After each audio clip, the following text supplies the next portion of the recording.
Bonsoir, bienvenue sur Ideos, le guide des voyageurs curieux qui aiment bien s'informer pour mieux voyager et éviter les mauvaises surprises. Je vous propose un podcast sur la question des assurances de location de voiture et sur les moyens de paiement pour louer une voiture en Croatie. C'est un sujet très spécifique, mais qui est à l'origine de la majorité des mésaventures des voyageurs qui ont effectué des réservations sur Internet sans se soucier forcément du moyen de paiement qui était exigé et qui, en dernière minute, se rendent souvent compte qu'ils n'ont pas la bonne carte bancaire. Or, quand on est en dernière minute, on ne peut faire aucun changement et on se retrouve à devoir payer une location qu'on a réservée et qu'on ne peut plus annuler sans avoir à payer au moins tout ou partie. Et en plus, on n'aura pas la voiture puisque le principe est d'avoir le moyen de paiement qui était requis et qui est défini dans le contrat de location. C'est donc très important parce que c'est un sujet qu'on omet souvent quand on regarde un peu les offres, qu'on utilise des moteurs type comparateur de prix, des comparateurs de location de voiture spécifiquement comme AutoEurope, AutoEscape. On ne prend pas assez l'habitude de vérifier toutes les conditions, on ne regarde que le prix, on évite d'ailleurs d'autres aspects comme les frais cachés qui vont s'ajouter et qui vont augmenter parfois significativement ce prix. Et surtout, quand on a validé, et qu'on a oublié de vérifier cet élément, on se retrouve dans une situation très compliquée. Et après, trouver une voiture en dernière minute avec des prix qui ont flambé, c'est vraiment pas drôle tout en ayant à payer la location qu'on avait prévue à l'origine.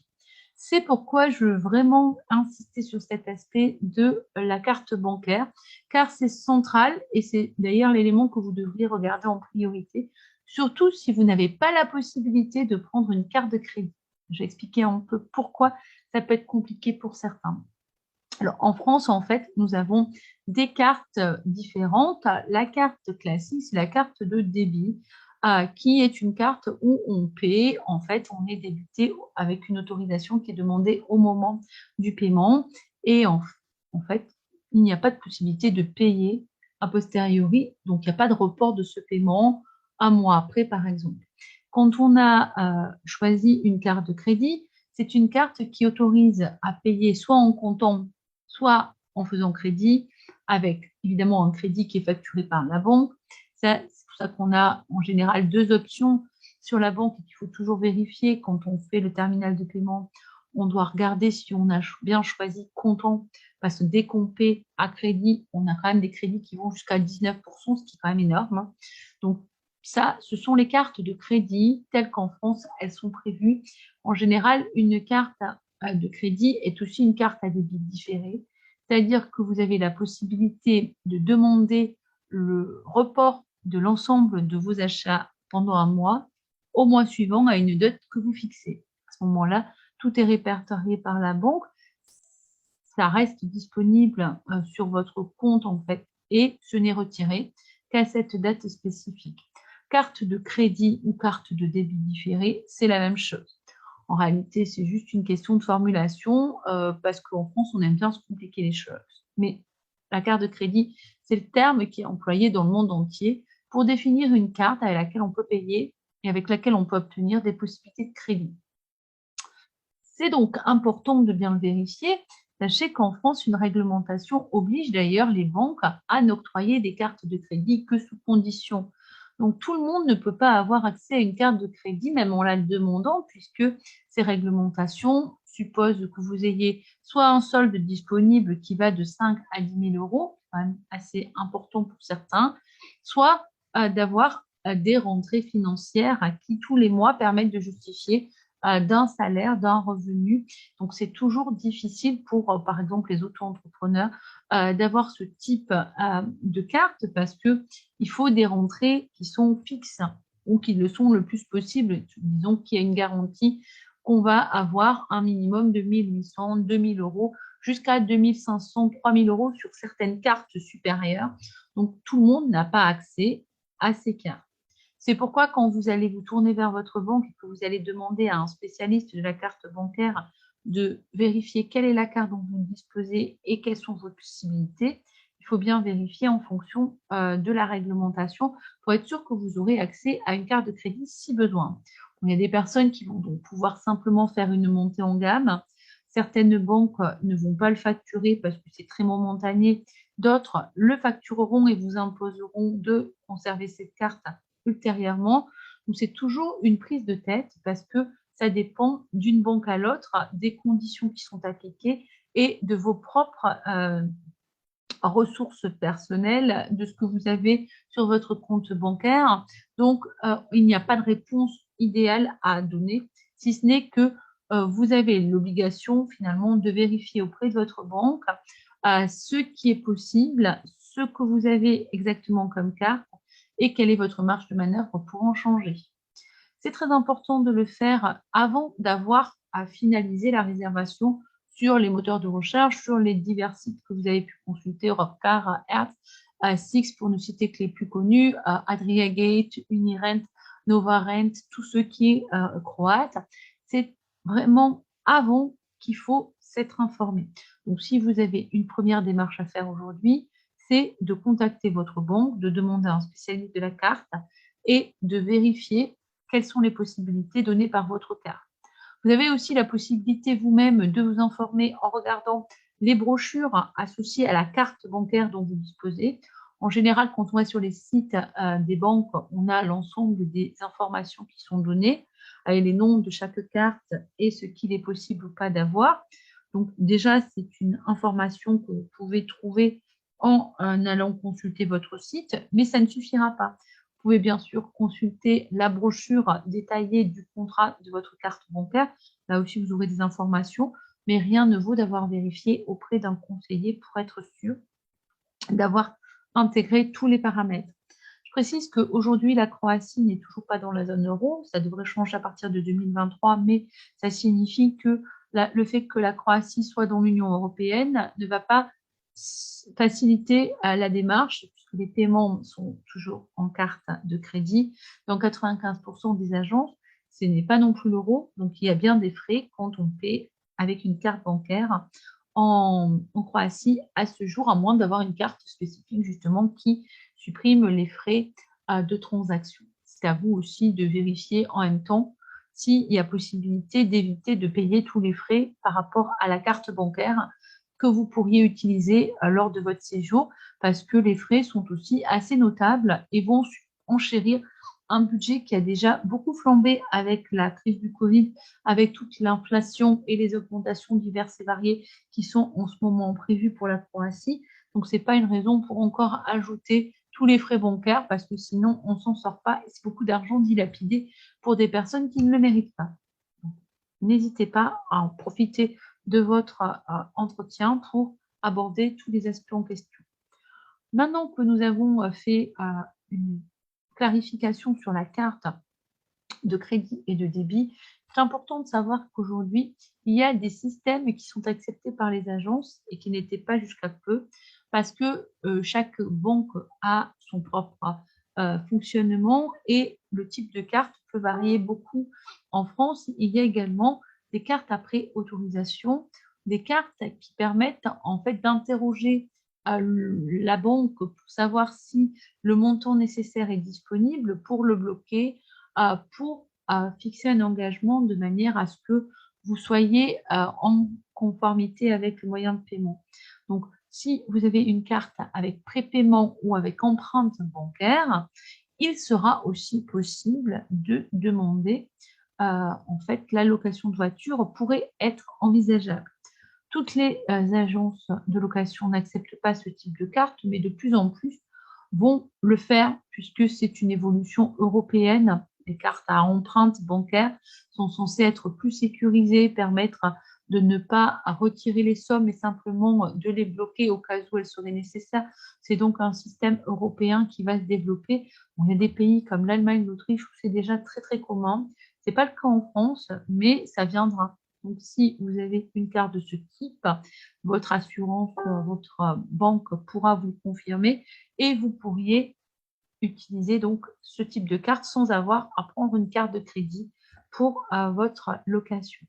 Une fois qu'on a abordé cet aspect-là et qu'on a vérifié la carte de paiement, on va donc regarder les conditions déjà sur l'offre qui vous est proposée sur le site où vous avez demandé un devis et vérifiez bien sûr auprès de l'agence toujours parce qu'on n'est jamais trop prudent et une vérification écrite permet de devoir assumer un engagement qui a été donné. Donc, demandez à l'agence qui vous semble la plus pertinente si elle accepte ou pas la carte que vous avez. C'est important. Et c'est pour cette raison que je vous conseille d'avoir vérifié auprès de votre banque pour donner le plus d'informations possible auprès de l'agence et pour qu'elle puisse être sûre qu'on parle de la même carte. Parce que souvent, justement, on ne donne pas assez d'informations, on reçoit une réponse générale sans avoir fait attention et c'est là qu'on a les mauvaises surprises et qu'on se rend compte qu'on ne parlait pas de la même chose. Parce que les termes sont différents de la Croatie à la France ou en Allemagne ou en Espagne. Donc, soyez vigilants maintenant que vous avez compris, en tout cas je l'espère, les différences entre les cartes et le problème que cela représente. On va aborder la question des assurances. Alors, les assurances, toujours très intéressant aussi parce que c'est un objet de fantasme et en même temps de déconvenue importante.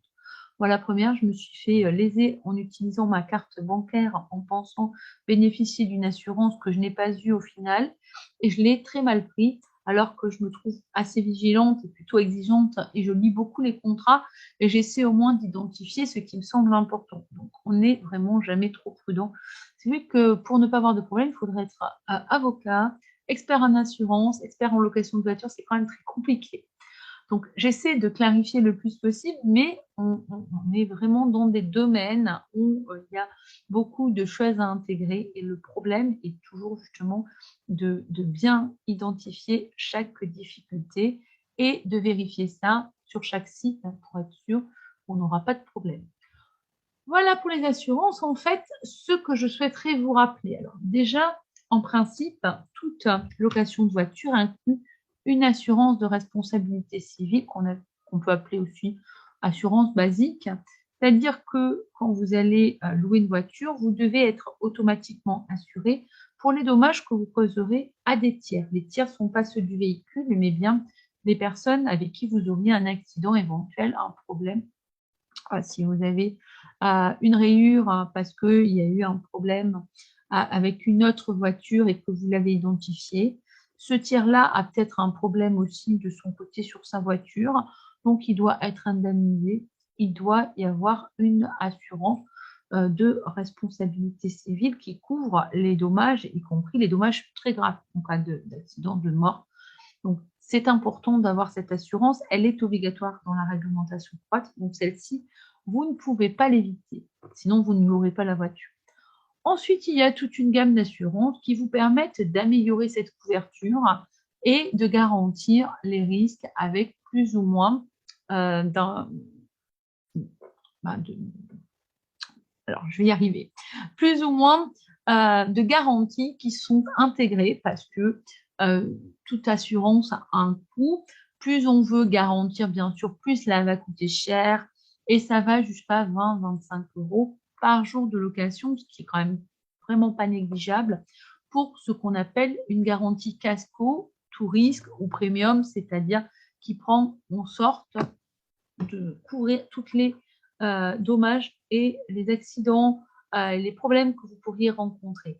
Donc ça, c'est les actes de vandalisme, malveillance, les dommages occasionnés de façon intentionnelle par un tiers, les rayures sur la carrosserie, les pneus crevés, enfin les antennes arrachées, les collisions, tout ce qui est collision avec des animaux ou avec des personnes, avec d'autres véhicules, des bris de glace, tout ce qui est dommage aux vitres, plus ou moins important, donc juste un impact ou vraiment le pare-brise qui est cassé, les tentatives d'infraction, toutes les détériorations causées par des éléments naturels ou exceptionnels ou qui sont plus anecdotiques. Vous voyez que c'est quelque chose qui est très large et qui vous permet de faire face à toutes les situations que vous devriez rencontrer en Croatie. Bien sûr, on peut ajouter le feu si le véhicule est totalement détruit ou partiellement avec un accident grave ou complètement avec un accident très grave. Tout sera pris en charge. Donc, bien sûr, ça, c'est l'assurance qui est parfaite, mais qui a aussi le coût le plus élevé. Donc, en général, c'est une assurance que vont choisir les personnes qui ne veulent pas se poser de questions et qui veulent être sûres que, quel que soit leur problème, elles ne vont pas avoir à payer quoi que ce soit. Donc, en général, il y a une franchise zéro. Ce sont quasiment les seuls qui ont des franchises zéro. Ce qui signifie que vous n'aurez rien à payer, ni de plafond d'ailleurs, qui pourrait vous être prélevé parce que vous avez pris une assurance intermédiaire. Non, là, il n'y a pas de question à se poser. Donc, ça, c'est le confort des personnes qui ont les moyens d'investir 20 à 25 euros par jour pour être couvertes complètement. Entre-temps, nous avons toutes les assurances vraiment moyennes, intermédiaires, et c'est là que ça se complique dans la compréhension parce que certaines agences proposent l'ensemble de ces assurances dont je vais vous parler et le temps de tout lire, de tout comprendre et de comprendre d'ailleurs la différence de prix, de franchise, c'est un certain travail. Alors quand c'est en français, ça peut aller. Sur certains sites qui sont en anglais, je vous assure que c'est très pénible de devoir tout éplucher et tout comprendre. Mais le but de ce podcast est bien de vous expliquer ce qu'il faut identifier et d'avoir une meilleure compréhension de termes qui ne sont pas habituels dans notre vocabulaire de voyageur. CDR, CDW, W8, CDW, SDW, enfin, vous voyez, c'est vraiment trop complexe. Donc, je vais simplement les expliquer et vous permettre de les identifier. L'assurance la plus basique, c'est la responsabilité civile. En général, c'est basique. L'assurance juste au-dessus, c'est une assurance collision avec participation sur la franchise. C'est la CDR. En fait, si vous avez une collision avec un véhicule, bon, bah, toutes les personnes de l'autre véhicule sont prises en charge par l'assurance basique. Et en fait, vous, pour vos dommages sur votre voiture, vous êtes pris en charge par la CDR. Et en fait, vous pouvez avoir une franchise à payer qui est variable. En général, ça va de 850 à 2000 euros. Donc, si vous avez une collision importante, vous pourriez avoir à payer 2000 euros. Je vous conseille de ne jamais prendre une location de voiture avec une franchise à 2000 euros. C'est suicidaire parce que vous pourriez avoir à payer ces 2000 euros pour une simple rayure sur une portière. Donc, celle-là, c'est un mauvais plan, même si le prix vous semble très alléchant, ce n'est pas pour rien. Le prix est cassé parce que souvent les agents se rattrapent. Un incident est vite arrivé et 2000 euros, c'est vite fait de les facturer pour la moindre rayure. Donc là, on évite en général. Mais encore une fois, il faut rester toujours vigilant. CDW, c'est une assurance qui permet de baisser la franchise par rapport à la collision et qui permet le rachat partiel de celle-ci. Donc déjà, on va avoir des franchises un peu moins importantes. En général, on est autour de 450 à 850 euros, ce qui est déjà beaucoup. Mais comme ce n'est pas une assurance qui est très chère, souvent elle est entre 5 et 10 euros par jour, cela peut expliquer aussi pourquoi ça peut être intéressant de ne pas avoir la franchise ou une franchise plus raisonnable. Bien sûr, il y a des possibilités de baisser la franchise encore, hein, mais en général, bon, CDW, c'est l'assurance moyenne de base. WU, en fait, ça vous permet de couvrir autre chose que les collisions, c'est-à-dire les roues, l'intérieur du véhicule et les glaces. C'est quand même assez spécifique. C'est pour ça que normalement, CDW, elle est limitée parce qu'elle ne couvre que les dommages, tout en cas d'accident de collision. Mais tout le reste, hein, si vous avez un pneu qui est crevé, tout ce qui est dégâts que vous pourriez faire sans le vouloir à l'intérieur du véhicule, malheureusement, ça arrive aussi. On n'y pense pas. Et puis, un impact justement sur la glace, là aussi sur certaines routes. On ne va pas se cacher que certaines routes sur des îles ne sont pas si facilement praticables. Si vous envisagez d'aller sur des sentiers, les glaces devraient être assurées parce qu'un impact est arrivé et les dégâts d'un impact le sont aussi. Pour une assurance supérieure qui supprime la franchise et qui assure toutes les collisions, on était donc tout à l'heure dans le terme casco. En réalité, c'est tout ce qui est super, donc super CDW ou SCDW. Là, on est dans le tout risque et c'est ce qu'il y a de mieux. Donc, pas de franchise et vraiment la possibilité de voyager tranquillement si vous avez les moyens. Acceptez ce risque de prendre une assurance 20-25 € par jour.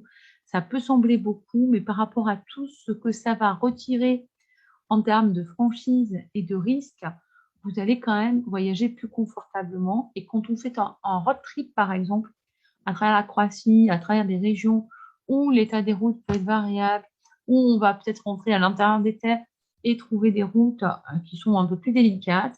On va sur des îles où là aussi, même sur une île comme Var, qui est très touristique, on trouve des routes qui ne sont pas si bien entretenues. C'est toujours mieux d'avoir cette couverture. Ensuite, vous avez une assurance qui s'appelle TP pour Theft Protection. Désolée pour l'accent, je ne suis pas extrêmement douée en anglais. Donc là, en fait, c'est pour limiter la responsabilité du conducteur en cas de vol et de vandalisme sur le véhicule. Donc, malheureusement, c'est vraiment rarissime, hein, mais sait-on jamais que vous vous retrouviez avec un acte de vandalisme sur votre véhicule, hein, qui est jugé donc comme volontaire, ou un vol là, franchement, je connais personne qui se fait voler son véhicule, mais c'est une assurance qui est souscrite en supplément. Donc en général, voilà, on peut prendre cette assurance pour couvrir ces risques. Et l'assurance la moins connue et qui est pourtant très importante et qui peut être utile de vérifier, c'est la PAI, Personal Accident Insurance, en fait, qui permet de protéger les personnes qui sont transportées dans le véhicule. C'est-à-dire que quand vous conduisez, le conducteur et le deuxième conducteur est couvert, si vous avez souscrit à une assurance deuxième conducteur pour l'autoriser à utiliser le véhicule. S'il y a d'autres personnes, celles-ci ne sont pas toujours automatiquement prises en charge. Donc, si vous souhaitez être sûr que dans les assurances que vous avez souscrites, les personnes à bord de votre véhicule, pour les dommages corporels qu'elles peuvent avoir, vont pouvoir être assurées, vous devez souscrire à une assurance qui s'appelle PAI. Vous voyez, c'est un casse-tête. Alors déjà, il faut comprendre tous ces termes qui correspondent à des traductions anglaises. Ensuite, il faut identifier les besoins réels qu'on a. Parce que si vous avez loué une voiture pour simplement aller d'une ville à l'autre sur des destinations très touristiques comme Split, Dubrovnik, vous n'avez pas nécessairement besoin d'une assurance maximale parce que vous allez emprunter des routes qui sont traditionnellement soit une autoroute où les risques sont limités, soit la magistrale qui est en bon état. Si vous avez l'intention de découvrir des sites un peu hors des sentiers battus, prenez vraiment la précaution de limiter votre franchise parce que les pare-chocs, les portières, tout peut avoir un petit souci quand vous remettez votre véhicule et vous en êtes peut-être même pas rendu compte vous-même pendant le séjour. Donc, c'est toujours mieux de prendre une assurance intermédiaire du moment qu'on fait un road trip ou qu'on veut découvrir des destinations sur des itinéraires qui sont moins touristiques, donc peut-être moins entretenus potentiellement. Vous allez pouvoir bénéficier, en utilisant votre carte bancaire, surtout si c'est une carte de crédit premium, enfin voilà, il y a diverses cartes de crédit, mais certaines couvrent les risques liés à la location de voiture. Là, je vais insister sur quelque chose qui est très commun, qui crée beaucoup de problèmes, d'incompréhension. Après, on vient me voir en me demandant comment faire parce qu'on n'est pas d'accord avec ce qui s'est passé. Donc, je préfère vous informer avant pour que vous sachiez que ça existe et pour vous expliquer comment vous en prémunir. Si vous avez une carte de crédit qui vous permet de bénéficier d'une assurance et que vous jugez inutile de souscrire à une assurance de la location de voiture, il est vraiment essentiel de regarder la réputation de l'agence sur ce type de pratique. Pourquoi? En réalité, en fait, les agences internationales sont très connues et hélas défavorablement connues des touristes parce que justement, elles ont cette pratique qui consiste à se défaire en fait de toute responsabilité par rapport à ce qu'est votre choix d'assurance.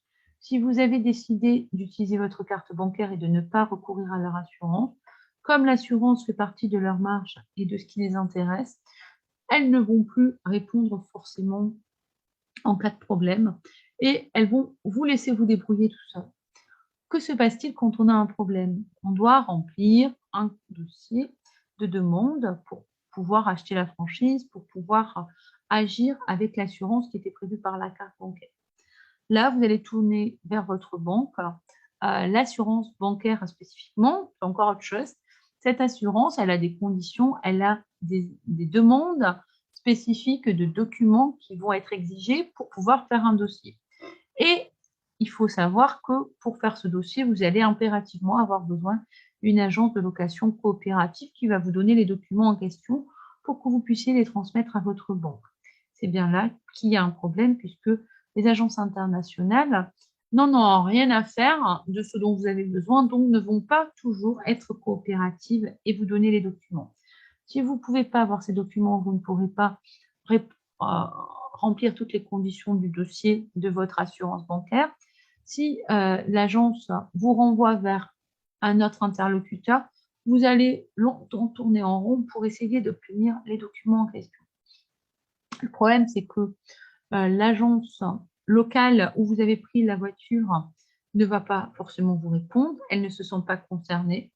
Vous allez vous tourner vers le site, si elle a c'est une agence internationale par exemple, le site général de cette agence, et là, on va vous expliquer que ça ne les concerne pas non plus, puisque ça dépend de l'agence locale, qui elle-même ne répond pas. Donc là, on tourne longtemps en rond, et c'est très pénible. En plus, ça va prendre des mois, et s'ils ne veulent pas faire d'efforts, vous risquez de ne jamais voir votre dossier aboutir. Donc, c'est important de le savoir. J'insiste sur les agences internationales parce qu'elles, elles sont très réputées pour avoir ce genre de pratique. Et c'est quand même le problème, c'est leur manque de coopération par rapport à ces assurances qui ne les concernent pas, qu'elles prétendent du coup ne pas connaître. Et ça vous concerne si vous utilisez des assurances qu'elles ne connaissent pas. Voilà pour l'explication générale sur les problèmes qu'on peut rencontrer quand on utilise une carte bancaire comme assurance pour les franchises. Donc, quand vous allez contacter les agences, n'hésitez pas à leur demander comment fonctionne ce système par rapport à l'assurance de la carte bancaire que vous allez utiliser. Si vous sentez qu'elles reconnaissent les cartes, qu'elles sont coopératives, qu'elles répondent à vos questions, ce sont des agences de confiance. Personnellement, j'essaie de ne recommander que des agences qui ont ce type de fonctionnement et de pratiques qui sont claires, nettes et précises, c'est-à-dire que quand vous allez les contacter, elles ne vont pas être aux abonnés absents parce que vous avez un incident, vous avez un problème et vous devez faire intervenir votre agence de carte bancaire. Donc, ces agences sont réceptives et comprennent le fonctionnement. Elles acceptent que vous n'ayez pas recouru à leur service et elles vont vous permettre d'obtenir les documents dans des délais raisonnables.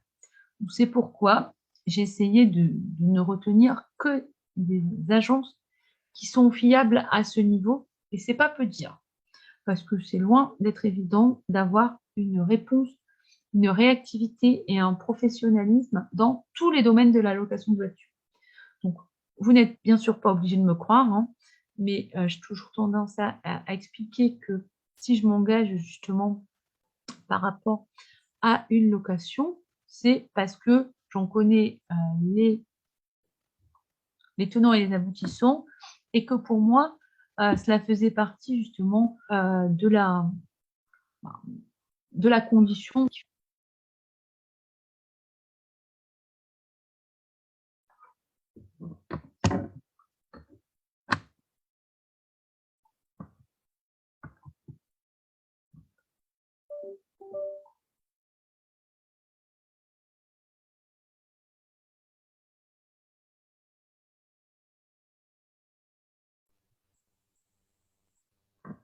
Je suis désolée pour l'interruption, petit souci technique, donc j'espère que vous verrez le partage d'écran et que vous pourrez comprendre donc la suite de l'échange qui va se terminer dans quelques minutes. Je disais que je ne recommandais que 4 agences, 5 si j'ajoute Last Minute, parce que ce sont celles qui, pour moi, représentent le meilleur rapport qualité-prix et en raison de leur confiance par rapport aux pratiques qu'elles ont et localement la réceptivité quand on a un problème, l'assistance pendant le voyage, avant le voyage, quand on pose des questions, c'est très essentiel. Elles ne font pas, comme d'autres, se remettre à des chatbots ou à des interlocuteurs qui changent en permanence. C'est donc assez utile de pouvoir avoir confiance en un interlocuteur. C'est pour ça que je recommande ces 4 agences, 5 agences, donc avec Last Minute. Je vous conseille vraiment, si vous contactez les agences, de leur poser toutes les questions que vous jugez utiles, de voir quelle est la réactivité, mais aussi, réactivité, ce n'est pas simplement le temps de réponse, parce que ce sont des personnes humaines, donc ce n'est pas des réponses automatiques, ce n'est pas des personnes qui vous renvoient vers leur site en vous disant de vous débrouiller, ce sont bien des interlocuteurs qui ont beaucoup de sollicitations. Donc, la réactivité, il faut l'apprécier au-delà du délai qu'on met pour répondre, à la capacité de s'engager dans la réponse et de s'impliquer.